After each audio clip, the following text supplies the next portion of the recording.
I feel like I'm drinking Uggs and a North Face. I'm just a 16-year-old white girl. My whole life's ahead of me right now. The asshole is like the universal vagina.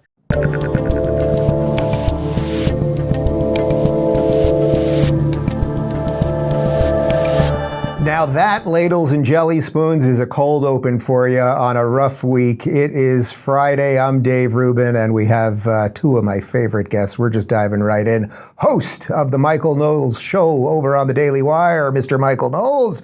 And also from the Daily Wire, we have Andrew Klavan, whose new book, The House of Love and Death, a Cameron Winter mystery, is out now. Andrew, am I correct? Is it out now, or did we? Oh, no, we get it in a couple days, August 31st, if I'm not mistaken.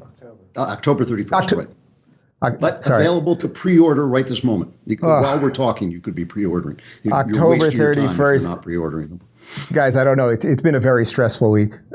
Even reading a teleprompter has become difficult at this point. Anyway, it's a pleasure to have both of you on. Obviously, it's been a crazy week for everybody, and I wanted to have two people who are on the short list of kind of political talkers that haven't completely lost their minds. But there was actually another specific reason that I wanted to have you guys on, because Andrew, you are Christian, and Michael, you are Catholic, and I am Jewish, and I thought that would be an interesting little combination to discuss what is going on in the Holy Land right now. So before we get to any kind of the specifics on the ground stuff and all the horrors and all that, I thought maybe we could talk for a moment about why the Holy Land either is or is not important to you. Andrew, why don't I let you go first? And you have a really interesting story related to your faith. Yeah, I was born and raised a Jew, and I became a Christian. I was always a secular Jew, and it was only through Christianity that I became deeply connected to my Jewishness, oddly enough.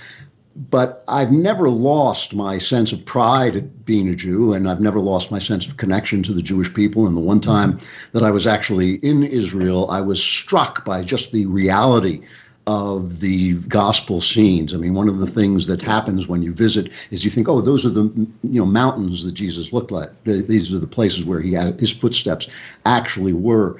And one of the things that was very difficult for me to overcome was centuries of some Christians' both philosophical and active anti-Semitism. And I had to come to understand how I could believe what I believed, which was in Christ crucified, how I could believe that without abandoning my people, without abandoning my absolute sense that these are God's people and that God has played out the drama of his interaction with humanity through the history of the Jews, which I still believe is quite true. And a lot of the things that people have falsely believed over the years, that Christianity has somehow replaced the Jews, or that, the stupidest thing that anyone has ever said, the Jews killed Christ, are based on a misunderstanding of the fact that this is the theater of God's relationship. The Jews are the theater of God's relationship. And when you see people who hate the Jews, and I don't care what anybody says, in each specific case of Jew hatred, there's always some specific reason that people pull out. It's always the hatred of God. It's always the hatred of God underneath that. It's the hatred of someone who wants us to be better than we feel we are, who wants us to deny some of our basic instincts and basic drives in order to reach for something that is more like his image. Those are the things that the Jews have imposed upon us to make us better and to make us more holy, and we're ticked off about it. And, Nietzsche even said this. Nietzsche basically said, that the thing he hated about Christianity was that it was the slave religion of the Jews, because it elevated not the winners, but the losers. It elevated the people who loved instead of hated, who believed in love instead of power. So all of these things, this relationship between the Jews and Christians is unbroken. It's an unbroken thread.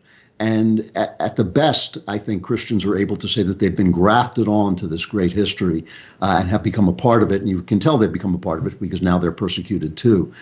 But I cannot look upon the things that are going on in Israel without believing that this is part of what's happening in our society. I think we all have felt the evil rising. We all have felt the madness and the lies and the self-deceptions and the idolatry rising all around us in every country.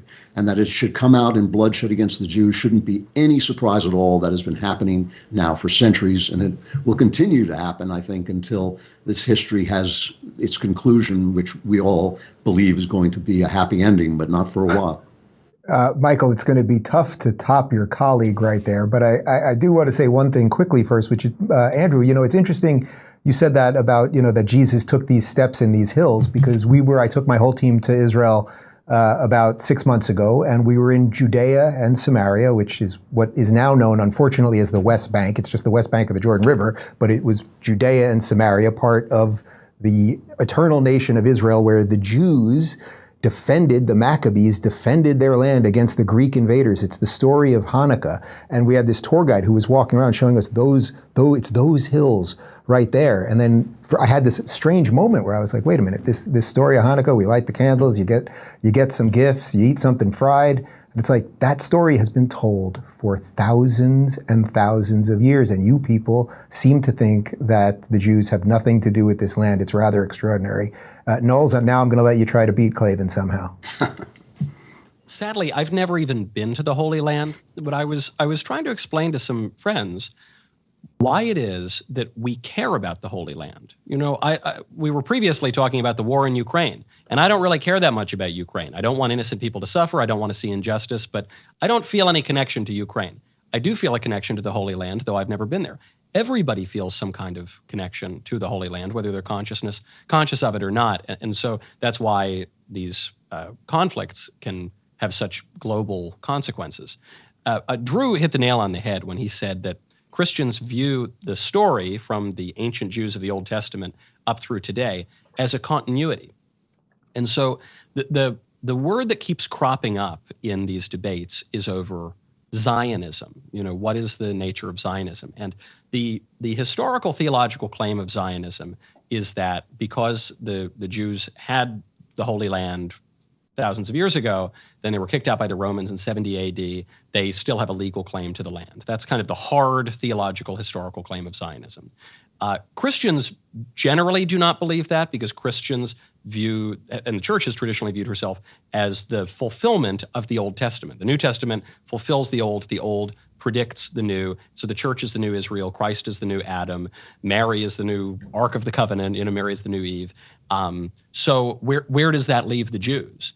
As a historical matter, in the 19th century, you see the rise of Zionism as a movement among Jews with other nationalist movements. 1848 was the year of revolutions. You had nationalist revolutions in Italy, France, Germany, Belgium, Switzerland, Sweden, all over the place. And you had the beginning of this nationalist movement among the Jewish people who wanted their own homeland. And this takes form in 1897 with Theodor Herzl, who initially was going to bring the Jews to British East Africa, and then that kind of got shot down. It'd be very strange to have Jews wandering around British East Africa. So, brings them back to the Holy Land after the Balfour Declaration in 1917, and then the establishment of the modern state of Israel in 1948. And here we are all fighting over this. And the reason I bring up all of that long history is because it helps to explain why BLM is echoing the talking points of Hamas, why we hear this decolonizer rhetoric, and how we need to liberate the oppressed from the oppressors and all this. The reason is because the modern nation state of Israel came to be in a very similar way to which our own nation came to be, which is it came about as a result of the British Empire because of a growth of nationalist feelings. And that's why so many of our enemies seem to be the same enemies. And so when that question of Zionism comes up, people will say, can a Christian be a Zionist? The Catholic Church hasn't answered that question directly, exactly, totally. But the church, viewing herself as the new Israel, could not ascribe to a hard Zionism in principle. But in practice, I think we look around and we say, first of all, there's obviously no justification for the Hamas attacks on civilians. There's obviously no justification for so much of what the Palestinian representatives have done. So as a prudential matter, now that we are where we are, 70 years after the establishment of the State of Israel, who do you feel better with looking after the Holy Land? Yes. The Jews or Hamas? And I don't think that's a very difficult question. It's so interesting because, again, having just been there, the 5 days that we did in Jerusalem were our first 5 days. And I've been there before, but I just could not get over how peaceful it was in Jerusalem. And women in traditional Muslim garb on the same bus with, Orthodox Jewish boys and every combination of that you can imagine. And yes, Israel does defend the holy sites of all of the major religions and the Baha'i and everybody else, which it's a far cry from what was going on before Israel got control of Jerusalem. But I want to start with a tweet from you, Michael, because you just mentioned BLM. And one of the things I've been trying to unfurl all week is exactly what you just said, how these movements here are so connected, that it does not surprise me that people who think boys are girls also can't make a moral stance on whether a woman being burned alive is okay or not. You had a tweet about that. You wrote, BLM would gleefully do to all of us what Hamas just did to the Jews. That has always been the case, but some people couldn't see it. Be sure to send these endorsements to all of your friends who posted that stupid black square on social media a few years ago. I'm very proud to say that obviously no one on this panel fell for that nonsense, but Michael, I'll let you chime in again quick because it was your tweet. How much money, like the amount of money that probably got funded for Hamas on this stuff, it's so extraordinary. Of course, this to me is the meaning of Israel's enemies or America's enemies, which literally is not true, but broadly is true. There are big divergencies between Israeli foreign policy and American foreign policy. We saw this recently in Israel's support for Azerbaijan over the Armenians in the conflict in Azerbaijan. But what the meaning of that phrase is that the arguments against the modern nation state of Israel are the arguments against America, and they are the arguments against Western civilization broadly. And so even if you don't, I care very much about the Holy Land, and I like the Jews very much, but even if you don't care about any of that stuff, do not think that this is going to be isolated over in the Middle East. This exact argument, this battle is coming to a place near you. In fact, it's already here.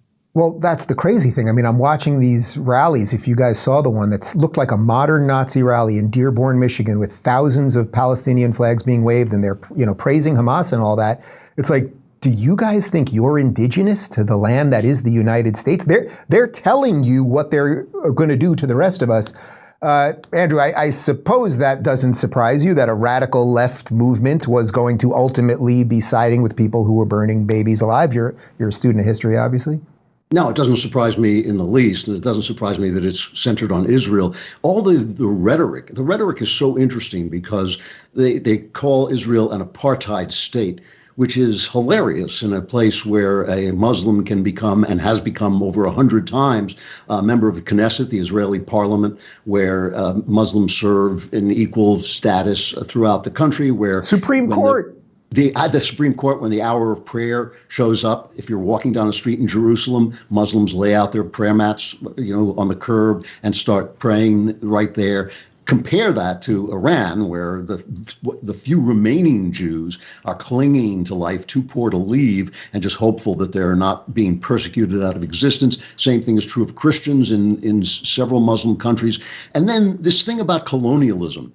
There was a tweet I'm sure you heard about of a freelance writer sent out where she said, well, this, what you fools, what did you think? She happily, celebratory in a celebratory tone, she said, what do you think anti-colonialism was going to look like? Did you think it was just going to be, a fun thing? No, this is how we do anti-colonialism. And it was retweeted by one of the top columnists at the Washington Post, Karen Adia.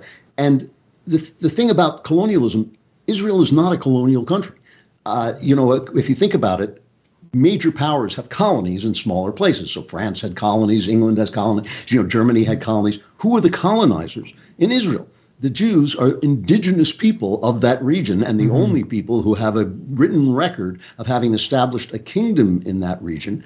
And in coming home and declaring themselves, I differ with Michael on this. I first don't think that the church is the new Israel. I think that they are grafted on to Israel. I think it is one and the same thing. And I think that there's no replacement going on. This is predicted in the book of Revelation that Israel was going to return. It seems to me to be a major miracle, in which case Hamas is in big trouble because it's meant to be. But I think that this idea, these terms that they use, these lying, dishonest terms, apartheid and colonialism, are meant to. The fact that they are used to define Israel is indicative of how dishonest this movement is, that it's not really a movement. in favor of indigenous people because the Jews are indigenous to that region. It's not really a movement against apartheid because the true apartheid is really in some of the Muslim countries surrounding it. It's a movement against Western liberty, against Western freedom, which itself grows out of the Jewish Christian tradition. It is the Jews and only the Jews who were told not to have a king because it was an offense to God. It is the Christians and only the Christians who have talked about the sacredness of the individual. These are things that come down to us. These are precious legacies handed down to us by these faiths, and it's that they hate. Isn't there a fast-talking Jew that I think works with you guys who wrote a book about that connection from Jerusalem to Athens and how that? I can't stand that guy. I know Knowles. Just Matt Walsh? hates him.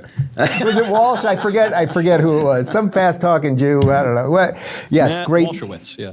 Great point. Obviously, Andrew. I want to bring up something that Andrew, you found this video on Twitter. You saw this, and you wrote succinct, eloquent, accurate. So this is video of NBA legend Amar'e Stoudemire. He's a multiple-time All-Star. He actually converted to Judaism later in life. Moved to Israel. He was he was coaching one of the Israeli basketball teams. I'm not sure if he's living in Israel at the moment, but he had a nice little video on what's going on and relating it to BLM and everything we're talking about. I woke up, man, this morning with some disturbing news out of Israel that Hamas kidnapping children, putting them in cages, killing women, killing the elderly. That's some cowards. That's cowardly. And for all y'all Black Lives Matter who ain't saying nothing, well, let me figure out exactly what happened before I say anything. You. Figure out what? It ain't never been cool to kidnap kids and put them in cages. It ain't never been cool to kill women and elderly. Never been. No matter where you from, what you represent, what tribe you for, it don't matter. Michael, is it such a sign of the times that I'm getting more astute political analysis and I'm getting more like basic truth, let's say, from Amar'e Stoudemire, who I used to watch play basketball, than say pretty much anyone on mainstream media and certainly on Hamas TV, which some people know as MSNBC? And certainly from the New York Times, the editor of which was, or one of the editors of which was retweeting this defense of decolonization, meaning the kidnapping of kids and rape and murder of civilians. It is a sign of our times. It's a sign of many times, but it's a sign of our times because we're living in a time where our elite are extremely corrupt and ignorant and stupid. So during times such as that, ordinary people are going to make a lot more sense. And it's during times like that you see the proof of Bill Buckley's quote from 60, 70 years ago, which was he would rather be governed by the first 2,000 people in the Boston phone book than the faculty of Harvard College. I mean, just look, Harvard had 30 plus student organizations signing a letter basically defending Hamas. So if you want sense, Harvard would be the last place to look. Andrew, do you think there's a silver lining here, like the horrors and the barbarity and the medieval style killings, which we're still just finding out about, like it's just off the charts, that they may, and the fact that they intentionally wanted people to see it, right? The Nazis hid their stuff. They documented it because they thought they were going to be the winners and they wanted a record, not because they wanted the world to see, but because of the severity of this and the fact that they've gone ahead and put this out on social media and even now are threatening to, kill some of the hostages and air that it has woken up some people in a way that maybe they wouldn't have been woken up otherwise. Just us talking about sanity kind of doesn't hit with everybody. Yeah, that's right. I hesitate to call it a silver lining because while good does often come out of evil, the evil doesn't go away and none of those lives can be recovered and none of that tragedy will be erased by any good that comes out of it. But yes, I do think that people looked at these things and saw these things and suddenly thought, wait a minute, you can't intellectualize this away. That's why I retweeted that Stoudemire video because of its simplicity. I thought I turned to it really only takes the slightest spark of human decency flickering dimly inside you to look at the things that we have seen and think, oh, those are the bad guys. I get that. Those are the bad guys. And anything else is better than that because this is evil. So the fact that, as Michael points out, 30 plus organizations at Harvard did not have enough human decency left to spot that shows you that intellectualization can take you right through the truth into a very, very dark place. So this is a simple thing. Once you see this, once you accept it, once you actually face what's happening, you realize, okay, there may be plenty of questions that have to be answered in the Middle East, but one of them isn't whether or not we should exterminate an entire nation of people that people have tried to exterminate many, many times before. That's not an open question. That's a closed question. We know the answer to that. The answer is no, don't do that. That's evil. And so, yes, I do think that the fact that it's now come down to this kind of kindergarten simplicity, that even someone who goes to at least a college below the level of the Ivy League would be able to see that this is a bad thing. And I think the fact, one of the things that amused me in a grim way was that many of the people who supported Hamas and these atrocities at Harvard took their names off that when they realized it could cost them a job. So not only have they signed on to evil, they don't even have the courage of their evil convictions. They're actually wimpy evil people, which is the worst possible thing you can be. I know. You'd think if you were so moral and so just in your cause and so against colonialism and everything, you'd want everyone to know, but apparently that's not the case. Michael, I want to shift slightly to the protests that we've seen all over the world, and I do believe this is a loud, crazy minority. I don't think it's most people. It's been sort of nice seeing so many people rally around Israel, but there's always going to be this contingent. But what do you think? I mean, we're all free speech guys. We're all First Amendment guys, obviously, and we believe in law and order. But what do we do with a segment of the population, either in America or just before we started, I heard that France is now banning pro-Palestinian rallies. What do we do with segments of society that will gleefully cheer for genocide without shredding our founding documents? You're speaking my language, because while I'm a great defender of the First Amendment and the I know what I'm asking you. I know what I'm asking you. You sort of teed me up for it. I think that the way to defend our First Amendment and free speech in the American tradition is to put a little emphasis on the tradition part and a little less emphasis on the abstract part, because free speech has come in recent years to mean something completely different than it did at the time of James Madison and Thomas Jefferson. Today, the example I often go back to is before the middle of the 20th century, if you were in a school, you could teach the Bible, but you couldn't teach pornography. Today, if you're in a public school, you can teach pornography, but you're not allowed to teach the Bible. And so something has really shifted here. And what's shifted is our standards. So I'm not even suggesting that we pass a law against the pro-Hamas protesters in the streets, though similar laws have been passed and enforced in American history. But I'm not even suggesting that. I'm suggesting that we recognize that an important question for a country that has free speech is not merely can we say something, but what ought we to say? Because free speech in the abstract doesn't mean anything to people who don't have something to say. And so Rashida Tlaib, to me, is the perfect example of this. Rashida Tlaib is the picture of the modern American left. Outside of her official congressional office, she has 4 flags. She has the Palestine flag, she has Michigan and Detroit flags, that's nice, and then she's got the LGBT rainbow flag. Notice any flag that's missing there? There's one that seems kind of important, the flag of I her can also nation. see 2 with genocidal maniacs who love it. And I'm not talking about Michigan and Detroit. Yeah, although Detroit these days is not looking great either. But I think it was Steny Hoyer, a very powerful Democrat in Congress, who said, well, Rashida Tlaib has every right to have that flag there. It doesn't connote support for terrorism. I'm talking about the Palestine flag. It doesn't connote support for terrorism, and she herself is Palestinian. And I guess he's right. The Palestine flag does not necessarily connote support for terrorism. It sure seems to very often, but it doesn't necessarily. My issue is not that her flag in her office is Palestinian. My issue is that a U.S. politician is flying the flag of a foreign nation at a government office, at a non-diplomatic office. That seems completely insane to me, especially to the exclusion of the American flag. How should that be changed? By passing a law? I'm not saying we pass a law, but the Congress should not allow that. Local communities should not remain neutral to important questions of expression, and specifically to pressing moral issues, because there's really no neutrality in the public square. And as we conservatives have pretended that there is, we've merely ceded the public square and the political order to the radicals.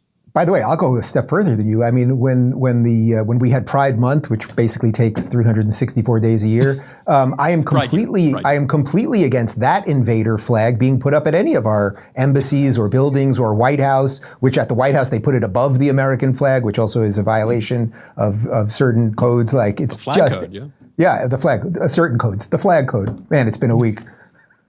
Let's get to some of the political response on some of this stuff. Tucker Carlson, who of course is no longer with Fox, and he's doing the show on X, formerly Twitter, I suppose.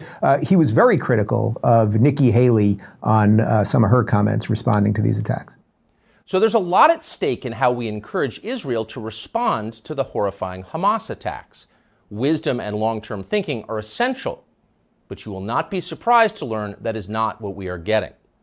Watch this person, for example, who happens to be the media's pick for President of the United States. This is not just an attack on Israel. This is an attack on America because they hate us just as much. And what we have to understand is this is the reason that we have to unite around making sure our enemies do not hurt our friends. America can never be so arrogant to think we don't need friends, just like we needed them on 9/11. That's why Ukraine needs us when Russia's doing this. That's why Israel needs us when Hamas and Iran are doing this. And I'll say this to Prime Minister Netanyahu, finish them. Finish them. Hamas did this. You know Iran's behind it. Finish them. They should have hell to pay for what they've just done. This was an attack on America, she says, when in fact it was not. And for that reason, we must, quote, finish Iran, a nation of nearly 90 million people.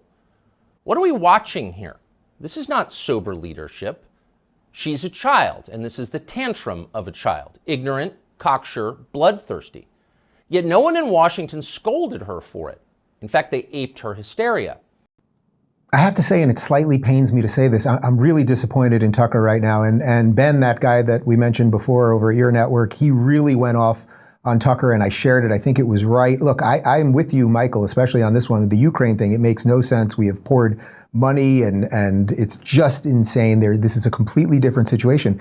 But Tucker said a couple things there that make no sense to me. First off, I have never heard anyone say that Nikki Haley is the darling of the media. I mean, I've never heard anyone say that, period. And secondly, this wasn't an attack on America, except how many Americans were killed? I think at least 11, and I think they have 22 American hostages right now, which as far as I know, we haven't even demanded back. I mean, if you kill 11 Americans, is that not an attack on America at the very least?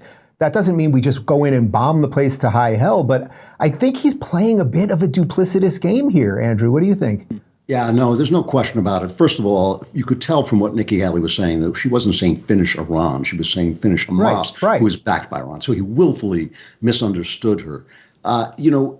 The opposite of neoconservatism, this idea that we should fight every war everywhere, is isolationism, and both of those are childish. Mm-hmm. And the evidence that Tucker Carlson has subscribed to the childishness of isolationism is that his argument against going into Ukraine was that Putin really wasn't as bad a guy as we thought he was, and he wasn't really our enemy. That's the one argument you can't make for not going into Ukraine. You can make all kinds of arguments, all kinds of good reasons to stay out of Ukraine or limit the amount of support we give to Ukraine or be careful about Ukraine, all kinds of arguments. The fact that Putin is a sweetheart is not one of them. The man is a gangster. He is a genuine enemy of this country as well as anybody decent anywhere, and he kills, people who disagree with him, even if they live in other countries. We have to oppose him, but how much is a fair question. The same thing is true here. Yes, of course, an attack on Israel is not an attack on America. Sometimes Israel's interests and America's interests diverge, but an attack on our best ally in the Middle East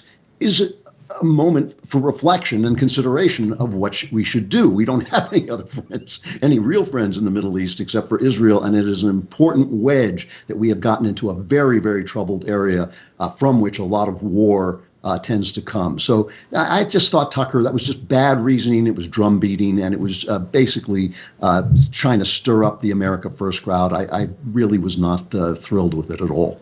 Yeah, and I think I can speak for all of us, but correct me if I'm wrong. Like, we all like Tucker. I've played clips of him all the time. I think he's right on like 95% of the stuff. I just think there's this weird, and Michael, about the Americans that were killed, like, what would be a declaration of war on America? I'm not saying we should declare war on Iran.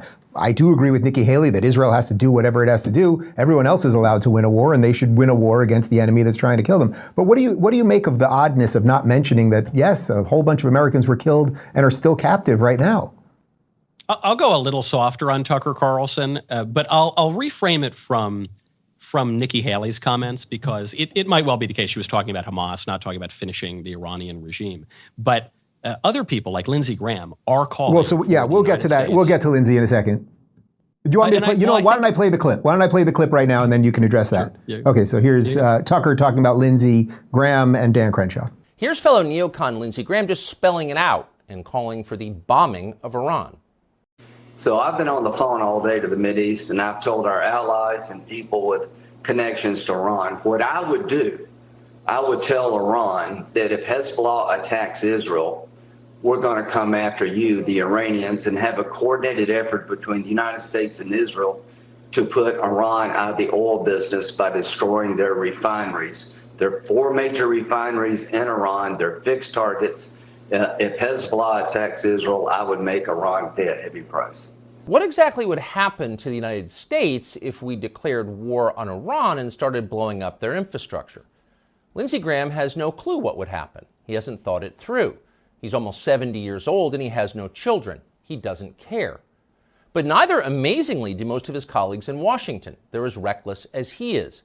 Texas Congressman Dan Crenshaw took to social media to call for what he described as a war to end all wars, as if there is such a thing. But of course, there isn't such a thing.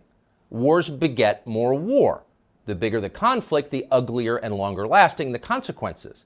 See World War I for details. Knowles, I'm going to let you chime in, but he's doing a couple things there. Some wars do end things. World War II ended horrible things. It doesn't end all wars. But also, yes, I'm completely in agreement that what Lindsey said there, but that's very different than what Nikki said. Lindsey said something completely different. Nikki was clearly saying take out Hamas. That's very different than saying blow up Iran.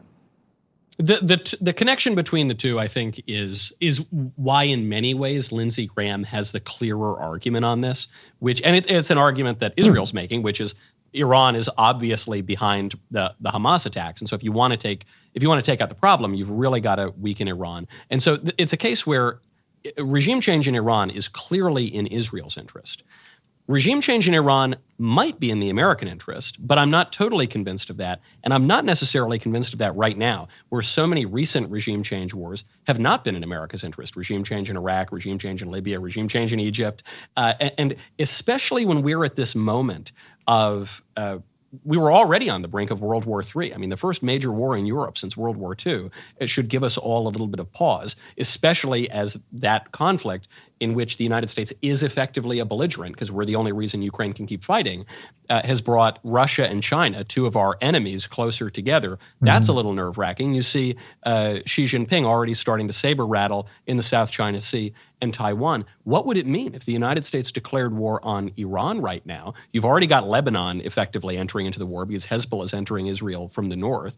A regional conflict coupled with another regional conflict could very quickly spiral out of control into a third world war, at which point China obviously goes into Taiwan. So now you've got fighting basically all around the globe. And it's why, without getting into the specifics on Tucker, maybe he's overstating it, maybe he's misrepresenting what Nikki Haley said, I do agree with the broad point, which is the American interest right now in Israel, and the facts are changing by the minute, is to contain the war, to keep this as a regional war that will end as quickly as possible. Is that likely to happen? I'm not so sure, but I don't think that it would be in the interest of the United States for us to escalate things. By the way, for the record, I actually do agree with that, which is why I sort of agree with Nikki, which is that you go in there, you do whatever, I've said it a lot of times this week, so I'm going to say it again, you got to do whatever the fuck you got to do right now after what has just happened, and you eliminate Hamas, and if you have to deal with bombs in the north and what that means with Hezbollah. But yeah, the Iran thing I do view as a different thing, even though it's deeply connected. Guys, I don't feel we can end the show this way. How do we end a week like this? How do we, Klavan, what are you up to this weekend? Well, I'll be visiting family, so I hope and obviously dodging the jihad, the Friday the 13th jihad to visit family. I'll be tweeting Knowles' address so they can find him and distract the terrorists and put them where they should be. I'm pretty sure you just called your family jihadis. I'm going to be visiting family and dodging the jihadists. Or maybe I'll be visiting jihadis and dodging my family. I'm not sure. It all depends how things go.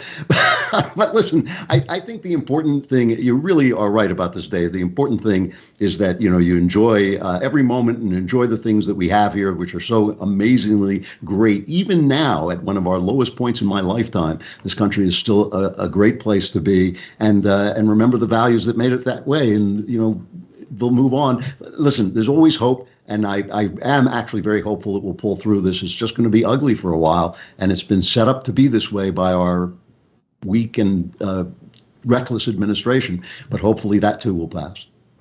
Knowles, he makes it tough to follow, but I'm going to give you the final word before we head out for the weekend. I want to follow it. I want to follow it with by linking my activities to Drew's, because look, Drew, I'm going up to New York. I figured there's no better way to celebrate the day of jihad than by being in the Big Apple. And so I hope that we all make it out safe. But if not, if we all go up in a fiery blast from some jihadi, I hope that it happens while you and I are having martinis in Manhattan somewhere over the weekend. Look at you guys with your martinis. Last time you both were at my house, I tried to make Klavan drink some fancy tequila. He almost spit in my face. He can't do it. You conservatives with your brown liquor. All right, guys, it was a pleasure as always. I'm truly, I mean this, I'm proud to be in the fight with you guys. I thank everybody for watching. There's no post-game show today. I've got a couple things that I have to take care of.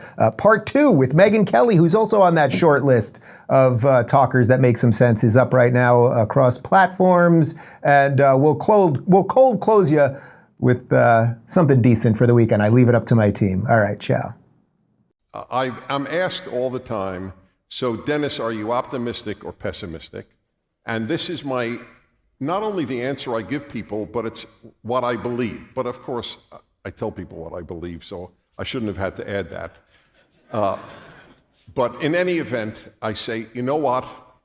I'm not particularly interested in either optimism or pessimism, because ironically, they both can serve a negative purpose. The optimist thinks everything will turn out well. Why fight? The pessimist thinks everything will turn out lousy. Why fight? I never ask if I'm optimistic or pessimistic. I ask, what do I have to do? And the answer is fight. That is the only question that matters.